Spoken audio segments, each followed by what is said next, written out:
அவர்கள் தனி மனித பெறுவதற்காக உடல் நலத்திற்கு உடற்பயிற்சி, உயிர் வளம் பெற காயகல்ப பயிற்சி, மன அமைதி பெற அகத்தவம் மற்றும் அகத்தாய்வு பயிற்சிகளை அளித்துள்ளார்கள். இத்தகைய சிறப்பான மனவளக்கலை என்னும் வாழ்க்கை கல்வியை உலக சமுதாய சேவா சங்கம் ஸ்கை யோகா இணைய வழியை 12 நாட்கள் அடிப்படை பயிற்சியாகவும் அதனைத் தொடர்ந்து 4 மாதங்கள் சான்றிதழ் கல்வியாகவும் நம் இல்லம் தேடி வந்து அளித்து வருகிறது. இந்த சிறப்பான செய்தியினை நமது உறவுகளிடமும் நட்புகளிடமும் பகிர்ந்து அனைவரும் உடல் நலத்துடன் ஆரோக்கியமாக அமைதியாக வாழ நம்மாலான சிறு உதவியினை செய்வோம். மகரிஷியின் கனவா உலக அமைதிக்கு நம்மால் இயன்ற சிறு தொண்டினை செய்து குருவின் கனவினை நனவாக்குவோம். மேலும் விவரங்களுக்கு kundaliniyoga.edu.in இணையதளத்திற்கு செல்லவும். வாழ்க வளமுடன். தொடர்ந்து உடல் தளர்த்துதல் விஞ்ஞான விளக்கம் என்ற தலைப்பில் சிந்தனை விருந்து வழங்க பேராசிரியர் அருள்நிதி கோதை சோமசுந்தரம் அம்மா அவர்களை அன்புடன் அழைத்து அமர்கிறோம். வாழ்க வளமுடன் அம்மா. வாழ்க வளமுடன்மா. வாழ்க வளமுடன் அம்மா. இன்று நமக்கெல்லாம் சிறப்பாக பஞ்சேந்திரிய தவம் நடத்திய பேராசிரியர் அருள்நிதி சுயம்புக்கனி பாண்டி அம்மா அவர்களை வாழ்த்துவோம். பேராசிரியர் அருள்நிதி சுயம்புக்கனி பாண்டி அம்மா அவர்களும் அவர் தம் அன்பு குடும்பமும் வாழ்க வளமுடன். அருட்பேராற்றல் கருணையினால் உடல் நலம், நீலாயுள், நிறை செல்வம், உயர் புகழ், மெஞ்ஞானம் ஓங்கி வாழ்க வளமுடன். வாழ்க வளமுடன்மா. மிக்க நன்றிமா. வாழ்க வளமுடன். வாழ்க வையகம், வாழ்க வையகம், வாழ்க வளமுடன். சிந்தனையை உடல் நலத்தை சீரமைத்து உய்வித்த குருவே வாழ்க. தெளிவு குருவின் திருமேனி காண்டல், தெளிவு குருவின் திருநாமம் செப்பல், தெளிவு குருவின் திருவார்த்தை கேட்டல், தெளிவு குரு சிந்தித்தல் தானே. வாழ்க வளமுடன். இன்று நாம் சிந்திக்கக்கூடிய தலைப்பு உடல் தளர்த்துதல் விஞ்ஞான விளக்கம். அதாவது மகரிஷி அவர்கள் எண்ணத்தில் எண்ணம் வைப்பதே யோகம் அப்படின்னு சொல்லியிருக்காங்க. நாம என்ன எண்ணுகிறோமோ என்ன நினைக்கிறோமோ அதுதான் யோகத்தோட முதல் நிலை அப்படின்னு சொல்லியிருக்காங்க. அது மட்டும் இல்ல, உண்ணும் உணவு உடல் மட்டும் பாயும், எண்ணும் எண்ணங்கள் எங்குமே பாயும் அப்படின்னு மகரிஷி சொல்லியிருக்காங்க.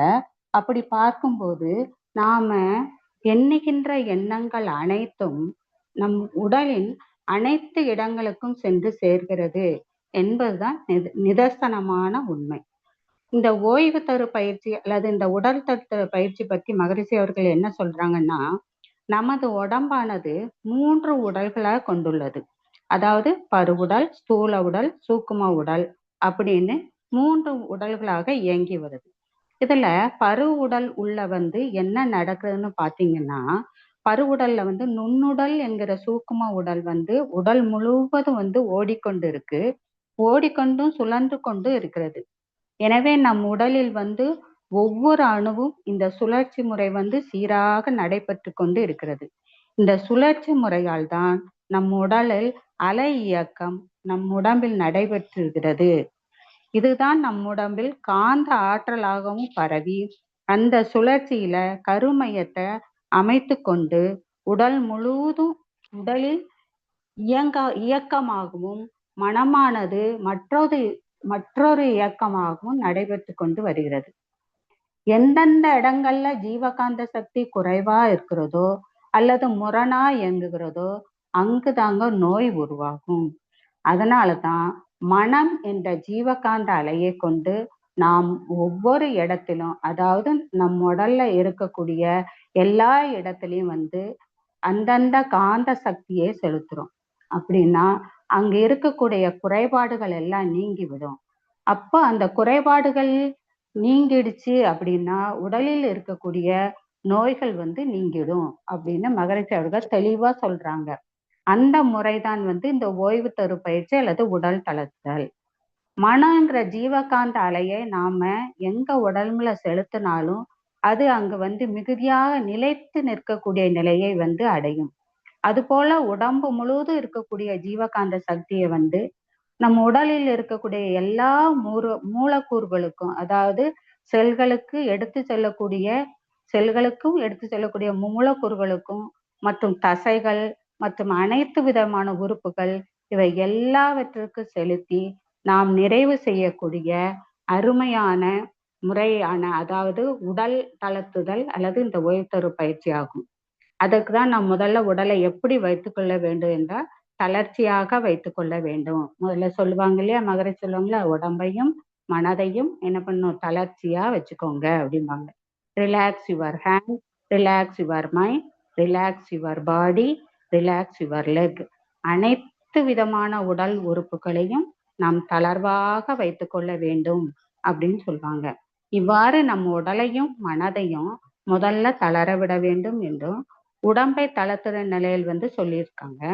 இப்ப அடுத்து பாத்தீங்கன்னா மனசு, அதாவது உடம்ப தளர்வா வச்சுக்கிட்டு மனதை ஒவ்வொரு இடத்துலயும் செலுத்தணும். அப்படி பண்ணினோம்னா அந்த உடலானது ஆக்கம் பெறும், ஊக்கம் பெறும், வலுவடையும் என்று அவர் சொல்றாங்க.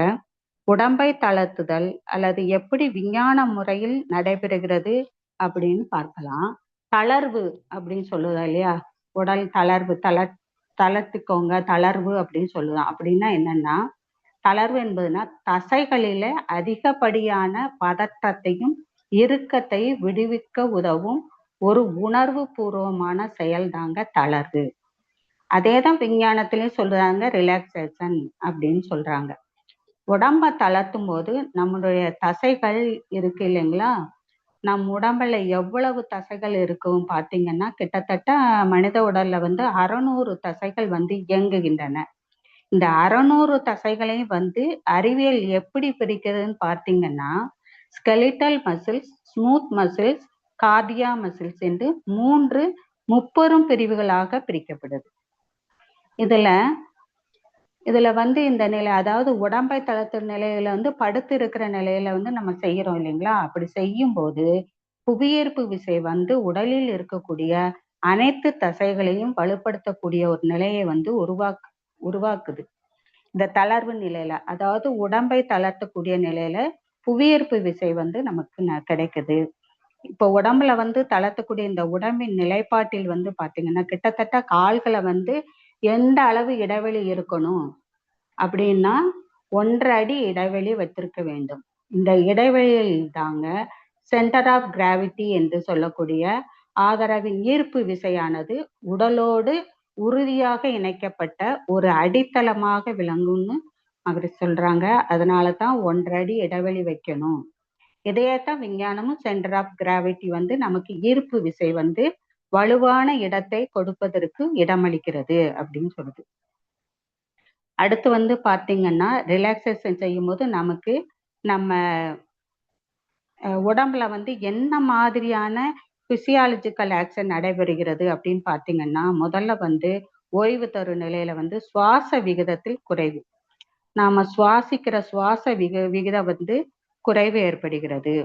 அதாவது நம்ம விடுகிற மூச்சு பிரீத்திங் அதுல குறைவாக்கும். நம்ம அதிகமா எடுப்போம், அதுல இந்த மாதிரி உடல் இந்த செய்யும் போது குறைவு ஏற்படுகிறது அப்படின்னு சொல்றாங்க. அடுத்து ஆக்சிஜன் நுகர்வு குறைதல். ஆக்சிஜன் வெளியே இருந்து நம்ம சுவாசிக்கும் போது வெளியே உள்ளதை காற்று அப்படின்னு சொல்லுவோம்.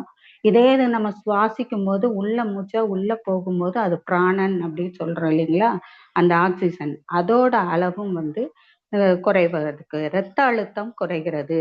நம்ம அதிகப்படியா மன அழுத்தமும் ரொம்ப கவலை, ரொம்ப கோபம் இதெல்லாம் படும்போது பிபி அதிகமாகுது இல்லையா, இரத்த அழுத்தம் அதிகமாகும். அதனாலையும் நமக்கு இதெல்லாம் இந்த மாதிரி உடல் தளத்துல செய்யும் போது குறையுது. அட்ரிலின் மற்றும் மன அழுத்தத்தால் ஏற்படக்கூடிய ஹார்மோன்களின் அளவு, அட்ரிலின் சுரப்பி அதிகமா சுரக்குது, அதனால ஹார்மோன்களுடைய அளவு அதிகமாக இருக்கும். ரிலாக்ஸேஷன் பயிற்சி செய்யும் போது இது குறையக்கூடிய வாய்ப்பு உண்டாகும். அது மட்டும் இல்லாம நார்மலா ஆகக்கூடிய நிலையும் வரும். இந்த பயிற்சி செய்யும் போது குறைய செய்யும், நார்மலா ஆயிடும். சுவாச வீதத்தில் குறைவு அப்படி பிரீத்திங் ரேட் அப்படின்னு சொல்றாங்க இல்லையா, அது வந்து என்னன்னா ஒரு நபரின் சுவாச வீதம் என்பது ஒரு நிமிடத்திற்கு நீங்கள் எடுக்கும் சுவாசங்களின் எண்ணிக்கை. ஒரு நிமிஷத்துக்கு நாம எவ்வளவு சுவாசம் எடுக்கிறோம் அப்படின்னு. சாதாரண சுவாச விகிதம் வந்து நிமிடத்திற்கு 12 முதல் 20 சுவாசம். சாதாரணமா நம்ம மூச்சு விடுறோம் அப்படின்னா நம்ம மனிதரோட இது வந்து 12ல இருந்து 20 சுவாசம் வரைக்கும் விடுறோம். யோக தத்துவத்துல என்ன சொன்னாங்க, நம் வாழ்நாள், அதான் நாம் வாழும் நாட்களின் எண்ணிக்கையை பொறுத்து அல்ல, ஆனால் நாம் சுவாசிக்கும் எண்ணிக்கையை பொறுத்தது. யோகத்துல என்ன சொல்றாங்கன்னா, நம்ம வாழ்றோம்ல அந்த இதை பொறுத்தது கிடையாது. நம்ம வாழ்க்கை, நம்ம வாழ்நாள், நம்ம எவ்வளவு நாள் உயிரோட இருப்போம் அப்படிங்கிறது என்ன எண்ணிக்கைன்னா நம்ம சுவாசிக்கும் எண்ணியை பொறுத்தது அப்படின்னு சொல்றாங்க. Slower we breathe, longer we live. எந்த அளவிற்கு வந்து நாம சுவாசத்தை பயன்படுத்துகிறோமோ அந்த அளவுக்கு நம் வாழ்நாள் வந்து நீடிக்கக்கூடிய நிலையை வந்து உருவாக்கும் என்று யோக முறையில வந்து சொல்லப்படுது.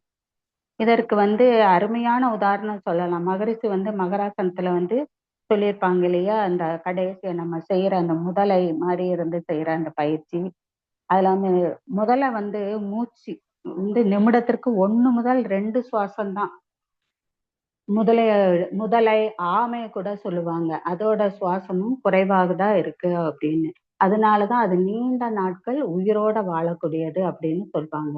ஆனா மனிதர்கள் வந்து நிமிஷத்துக்கு 15ல இருந்து அதிகபட்சமா 20 சுவாசமும் குறைந்தபட்சமா 16 சுவாசமும் சுவாசிக்கக்கூடிய நிலையில இருக்கிறோம். இதன் காரணமாக தான் முதலைகள்லாம் வந்து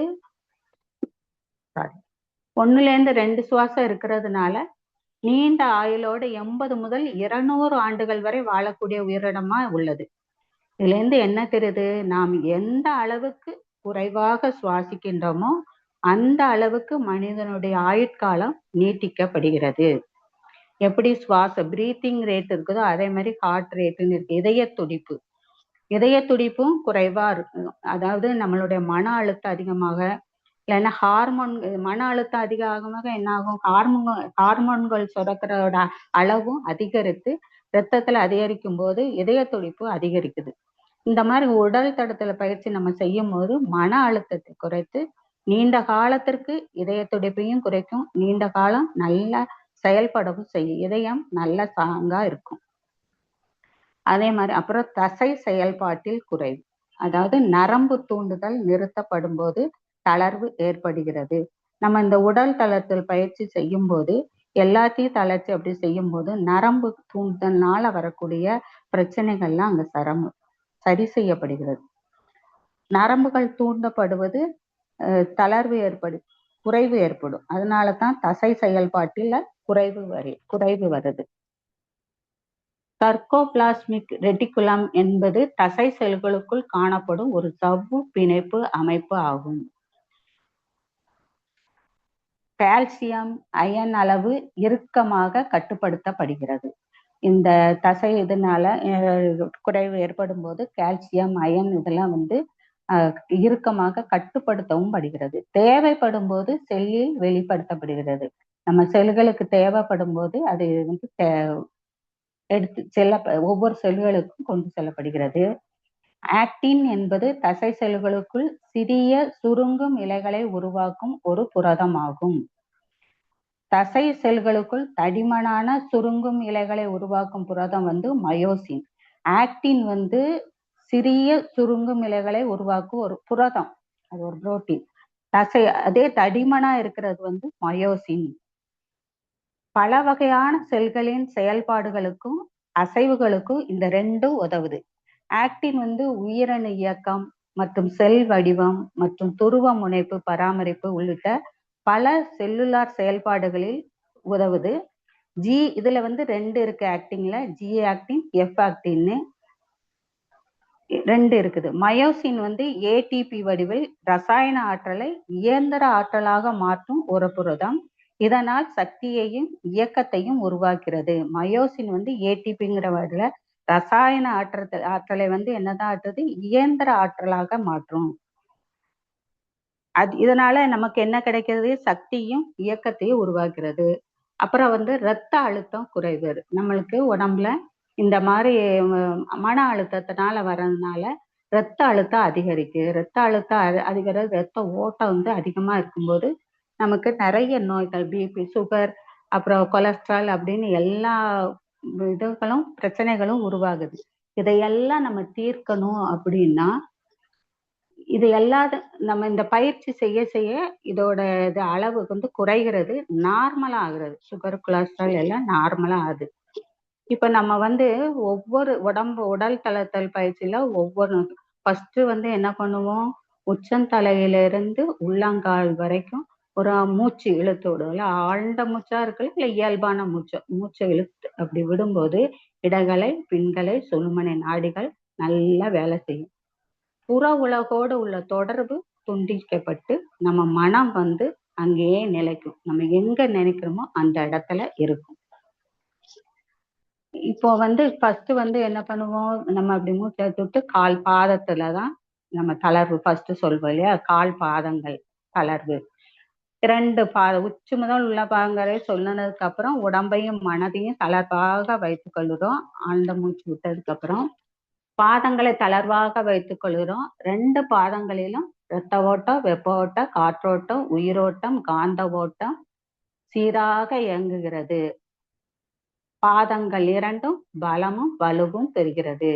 பாதங்கள் இரண்டும் ஓய்வு பெறுகிறது. ஓய்வு, ஓய்வு, ஓய்வு அப்படின்னு நம்ம சொல்லுற போது நம்மளுடைய மனமும் அங்க இருக்கிறது. நம்மளுடைய மனம் ஃபுல்லா அங்க இருக்கும்போது ஜீவகாந்த சக்தி அங்க பாதத்திலேயே குவிகிறது. எல்லா ஓட்டங்களும், அதாவது இரத்த ஓட்டம், வெப்ப ஓட்டம், காற்றோட்டம், உயிரோட்டம், காந்த ஓட்டம் எல்லா ஓட்டங்களும் அந்த இடத்துல இருக்கும்போது சீராக நடைபெறும் போது அங்க இருக்கிற பாதங்கள்ல இருக்கிற எல்லா பிரச்சனைகளும் சரியாது. அதாவது பாதத்துல வர்ற பாத எரிச்சல், கால் வலி, குதிங்கால் வலி, அதுக்கப்புறம் நரம்புகள்ல வலி, அதுக்கப்புறம் நகங்கள்ல பிரச்சனை, விரல்கள்ல பிரச்சனை, அப்படி என்னென்ன இருக்கிறதோ எல்லா பிரச்சனைகளும் அந்த இடத்துல சரி செய்யப்படுகிறது. நம்மளுடைய மனம் அங்க குவியும் போது அந்த இடத்துல ஜீவகாந்த சக்தி எல்லா பிரச்சனைகளையும் சரி பண்ணுது. அதுக்கடுத்து நம்ம என்ன பண்றோம், கெண்டைக்கால் பகுதிக்கு தளர்த்துறோம் இல்லைங்களா. கெண்டைக்கால் பகுதி தளர்த்தும் போது இதே மாதிரி இரத்த ஓட்டம், வெப்ப ஓட்டம், காற்றோட்டம், உயிரோட்டம், காந்த ஓட்டம் எல்லாம் சீராக இயங்குகிறது. கெண்டைக்கால் பகுதி முழுவதும் பலமும் வலுவும் பெறுகிறது. கெண்டைக்கால் பகுதி ஓய்வு பெறுகிறது. ஓய்வு, ஓய்வு, ஓய்வுன்னு நம்ம சொல்லும் போது அந்த பகுதியில இருக்கிற தசைகள்ல நல்ல இறுக்கங்கள்லாம் நீக்கப்பட்டு அங்க இருக்கிற வலிகள்லாம் நீங்கி அந்த இடத்துல எல்லா ஓட்டங்களும் சரி செய்யப்பட்டு அங்க இருக்கிற பிரச்சனை எல்லாம் சரி செய்யப்படுது. அடுத்து நம்ம எங்க வர்றோம், முழங்கால் பகுதிக்கு வரோம். அடுத்து முழங்கால் பகுதி, 2 முழங்கால் பகுதியையும் மனச அங்க வைக்கிறோம். முழங்கால் பகுதியிலேயே வைக்கும்போது அந்த இடத்துல ஜீவகாந்தம் குவியுது. ஜீவகாந்தம் 2 முழங்கால் பகுதியில குவியும் போது அங்க இரத்த ஓட்டம், வெப்ப ஓட்டம், காற்றோட்டம், உயிரோட்டம், காந்த ஓட்டம் எல்லாம் சீராக இயங்குது. அப்படி நம்ம மனசை அங்க வச்சு அந்த இதை செய்யும் போது இயங்கும் போது அங்க இருக்கிற வலி, பிரச்சனைகள் அங்க எல்லாமே தீர்ந்தது. அதுக்கடுத்து தொடைப்பகுதி இதே மாதிரி தளர்த்துறோம். அங்க இரத்த ஓட்டம், வெப்ப ஓட்டம், காற்றோட்டம், உயிரோட்டம், காந்த ஓட்டம் இதெல்லாம் சீராக இயங்குறது. நம்ம மனசு அங்க வைத்து சொல்லும் போது தொடைப்பகுதியில் இருக்கிற தசைகள் 2 பதில இருக்கு பார்த்தீங்களா, 2 தசைகளிலும் இருக்கிற இறுக்கங்கள், வலிகள் எல்லாம் நீங்குது. அதுக்கடுத்து இடுப்பு பகுதியில வர்றோம். இடுப்பு பகுதியும் அதன் உள்ளுறுப்புகளிலும் தளர்வு செய்யறோம். தளர்த்திக்கிட்டு அங்க இரத்த ஓட்டம், வெப்ப ஓட்டம், காற்றோட்டம், உயிரோட்டம், காந்த ஓட்டம் சீராக இயங்குகிறது அப்படின்னு நம்ம சொல்லும் போது அந்த இடுப்பு பகுதியிலும் அதன் உள்ளுறுப்புகளிலும் இருக்கின்ற அங்க என்னெல்லாம் இருக்குது, கிட்னி இருக்குது, யூட்ரஸ் இருக்குது, எல்லாம் இருக்கு. அந்த உறுப்புகளில் எல்லாத்துலயும் இருக்கிற பிரச்சனைகள்லாம் நீங்கி அங்க இருக்கிற பிரச்சனையெல்லாம் நீங்குது. ஜீவகாந்தம் அங்க நல்ல எல்லா இடமும் சீராக பரவி அங்க ஒரு தளர்வு செய்யறோம், தளர்ச்சியா இது பண்றோம். அதுக்கடுத்து அங்க இருந்து வயிற்று பகுதிக்கு வரோம். வயிற்று பகுதியும் அதன் உள்ளுறுப்புகளும் வயிற்று பகுதியும் அதன் உள்ளுறுப்புகளிலும் இரத்த ஓட்டம், வெப்ப ஓட்டம், காற்றோட்டம், உயிரோட்டம், காந்த ஓட்டம் சீராக இயங்குது. அப்படி சீராக இயங்கும் போது அங்க இருக்கிற பிரச்சனைகள் கல்லீரல்ல வீக்கம், மண்ணீரல், சிறுகுடல், பெருங்குடல், மலக்குடல் அப்படி எல்லா பகுதியிலும் இரத்த ஓட்டம், காற்றோட்டம், வெப்ப ஓட்டம் எல்லாம் சீராக இயங்கும் போது அங்க இருக்கிற பிரச்சனைகள்லாம் சரியாது. ஜீரண மண்டலம் இல்லையா, நல்ல ஜீரணிக்க கிடைக்குது. அங்க இருந்து அதுக்கப்புறம் எங்க அப்புறம் மார்பு பகுதியும் அதன் உள்ளுறுப்புகளும். மார்பு பகுதியில இருக்கிறத நுரையீரல், இதயம், அப்புறம் அதை சுற்றி இருக்கிற அந்த மார்பு கூடு எலும்புகள் இல்லையா, அத அதுல எல்லாமே நல்லா வலுப்பெறுது, பலமும் பெறுது. அங்கிருந்து கழுத்து பகுதி வரும். கழுத்து பகுதியும் அதன் உள்ளுறுப்புகளும். அதுன்னு பார்த்தா உள்ள என்ன இருக்கு, சுவாச குழாய், மூச்சு குழாய் இருக்குது, நம்ம உணவு பாதை அதுவும் இருக்குது. அங்க இருக்கிற பிரச்சனைகள் எல்லாம் சரியாகுது. அங்க ரத்த ஓட்டம், வெப்ப ஓட்டம், காற்றோட்டம் எல்லாம் சீராக இருக்கும்போது, அதை தளர்ச்சியா வைக்கும்போது அங்க இருக்கிற பிரச்சனைகள் எல்லாம் சரி செய்யப்படுகிறது. அதுக்கப்புறம் தலைப்பகுதியும் அதன் உள்ளுறுப்புகளும். நம்மளுடைய தலைப்பகுதி அதை உள்ளுறுப்பு மூளை இதெல்லாம் நல்லா செயல்படும். ரத்த ஓட்டம், வெப்ப ஓட்டம், காற்றோட்டம் இதெல்லாம் நல்லா செயல்படும் போது அங்க நமக்கு நல்ல ஒரு ரிலாக்ஸ் ஓய்வுன்னு கொடுக்கும்போது நமக்கு அங்க இருக்கிற பிரச்சனைகள் சரியாது. அதாவது மூளையில கார்டிகல் பகுதிகள் ஆதிக்கம் செலுத்துகின்றன அப்படின்னு சொல்றாங்க. அதுக்கப்புறம் நம்ம என்ன பண்றோம், தலை, கழுத்து, மார்பு, வயிற்று பகுதி, இடுப்பு பகுதி, அப்புறம் தொடைகள், முழங்கால், கெண்டைக்கால் பகுதி, பாதம் அப்படின்னு ஓய்வு ஓய்வு ஓய்வு அப்படின்னு நல்ல ஓய்வு கொடுத்து வரும்போது அந்த ஜீவகாந்தம் உடல் முழுவதும் நல்லா அப்படியே பரவி எந்தெந்த இடத்துல என்னென்ன பிரச்சனைகள் இருந்தா அது பிரச்சனைகளை சரி செய்யுது. அப்படி இல்லைன்னா ஜீவகாந்தம் அங்கு சேமிக்கப்படுகிறது. 2 விஷயம் அங்க நடக்குது. சேமிக்கவும் படுகிறது ஜீவகாந்தம். அதை சேமிக்கிறதுக்கும் இந்த உடல் தளர்த்துற பயிற்சி மிகவும் பயனுள்ளதா இருக்கிறது. அப்படி நம்ம ஓய்வு செஞ்சும் போது நல்ல தூக்கம் வருகிறது. நல்ல நம்மளுக்கு ஒரு ஓய்வு கிடைக்கிறது, தூக்கம் வருகிறது. அதுக்கப்புறம் நம்ம ஒரு 5 நிமிஷம் நல்லா அப்படியே இருந்து நம்ம ரிலாக்ஸ் பண்ணிட்டு அதுக்கப்புறம் நம்ம எந்திரிக்கும் போது இடது பக்கமா திரும்பி மெதுவா எந்திரிப்போம் இல்லைங்களா. அப்படி இடது பக்கமா திரும்பி எந்திரிக்கிறது சந்திரன் நாடி அப்படி சொல்றாங்க. அது குளிர்ச்சி வேற. 2வது இடது பக்கம்தான் ரத்த ஓட்டம் அதிகமாகவும் இருக்கிறது. நம்ம அதெல்லாம் முடிச்சு எந்திரிச்சு உட்காரும் போது நமக்கு அப்படி ஒரு எனர்ஜி கிடைக்குது. இந்த உடல் தளர்த்துதல் பயிற்சி செஞ்சு முடிச்ச அப்புறம் அன்னைக்கு நாட்கள் பூரா நம்ம நல்ல எனர்ஜியா நல்ல வேலைகள் செய்யறதுக்கு எல்லாத்துக்கும் மிகவும் உதவியா இருக்கும் இந்த உடல் தளர்த்துதல் பயிற்சி. இத கட்டாயம் நம்ம எல்லாருமே செய்யணும். இப்ப எல்லாரும் என்னன்னா மகரிஷி கொடுத்தது எளிய உடற்பயிற்சியிலேயே எல்லா பயிற்சிகளுமே முக்கியமானதுதான். எல்லா பயிற்சி ஒன்னோட ஒண்ணு தொடர்புடையதாத்தான் இருக்கும். மகரிஷி கொடுத்தது எல்லா பயிற்சியிலும் எல்லா நன்மைகளும் இருக்கு. அதை என்ன சொல்லுவாங்க, நல்லா உணர்ந்து மனம் செலுத்தி நீங்க ஒரு தவமா செய்யணும் பயிற்சிகளை அப்படின்னு சொல்லுவாங்க. ஆனா சிலர் என்ன பண்ணுவாங்கன்னா, காலையில செய்யற அவசர இதுல கொஞ்சம் பயிற்சி இப்ப செய்யறேன், கொஞ்சம் பயிற்சி அப்ப பாதியா பிரிச்சு செய்யறேன் அப்படி செய்யறவங்களும் இருப்பாங்க. சிலர் என்ன செய்வாங்க, பாதி செஞ்சுட்டு இந்த உடல் தளர்த்துதல் பயிற்சியை மட்டும் விட்டுருவாங்க. செய்யறதுக்கு நேரம் இல்லை அப்படி சொல்லி விட்டுருவாங்க. சிலர் என்ன பண்ணுவாங்க, ஆடியோ கேசட் போட்டு கேட்டுதான் பண்ணுவாங்க. அப்படியாவது பண்ணலாம். சிலர் என்ன பண்ணுவாங்க, பண்ணும்போதே எனக்கு பாதியிலே தூக்கம் வருது அதனால நான் இந்த பயிற்சியை செய்யல அப்படின்னு சொல்லுவாங்க. ஆனா நமக்கு எவ்வளவு இதுல நன்மைகள் இருக்கு அப்படின்னு நம்ம தெரிஞ்சதுக்கு அப்புறம் நம்மளுக்கு ஆற்றல் எப்படி சேமிக்கப்படுகிறது, நம்ம உடல்ல உள்ள நோய்கள் குறைகள் எவ்வளவு தீர்க்கப்படுகிறது அப்படின்னு தெரிஞ்சதுக்கு அப்புறம் இதை நம்ம செய்யாம இருக்கலாமா? இதை நம்ம தினந்தோறும் எல்லா பயிற்சிகளையுமே தினந்தோறும் செய்யணும். அதை உடனே இன்னைக்கு நைட்டே படுக்கிறதுக்கு முன்னால இதை கட்டாயம் செய்யுங்க. இந்த பயிற்சி கட்டாயம் செஞ்சு நம்ம எல்லாருமே அந்த பலனை அனுபவிக்கணும்.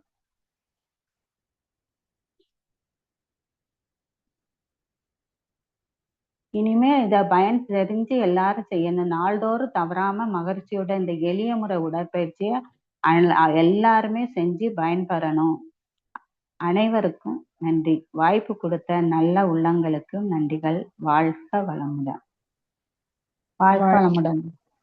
வாழ்க வளமுடன்மா.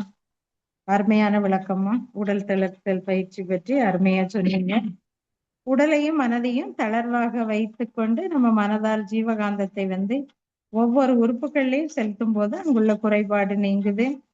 உடல்ல உள்ள நோய்கள்லாம் குணமாகுது. நரம்புகள்ல உள்ள பிரச்சனை எல்லாம் நீங்குது. உடலும் மனமும் அமைதி அடையுது. ஜீவகாந்தம் சேமிக்கப்படுகிறது அப்படின்னு நிறைய விளக்கங்கள் அருமையா சொன்னீங்கம்மா. மிக்க நன்றி. மிகவும் சிறப்புமா. மிக சிறப்பாக உரை நிகழ்த்திய அம்மாவை வாழ்த்துவோம். பேராசிரியர் அருள்நிதி கோதை சோமசுந்தரம் அம்மா அவர்கள் வாழ்க வளமுடன். அம்மா அவர்களும் அவர்களது அன்பு குடும்பமும் அருட்பேராற்றல் கருணையினால் உடல் நலம், நீள ஆயுள், நிறை செல்வம், உயர் புகழ், மெய்ஞானம் ஓங்கி வாழ்க வளமுடன். வாழ்க வளமுடன். ஸ்கை ஆன்லைன் மெடிடேஷன் தினசரி நிகழ்வுகள் பற்றிய அறிவிப்புகள். காலை 5 மணிக்கு மகரிஷியின் பாடல்கள், காலை 5:30 மணிக்கு தவம், காலை 6 மணிக்கு வீடியோ அண்ட் ஆடியோவில் உடற்பயிற்சி வகுப்பு இடம்பெறும். அதை பார்த்து கொண்டே நாம் செய்யலாம்.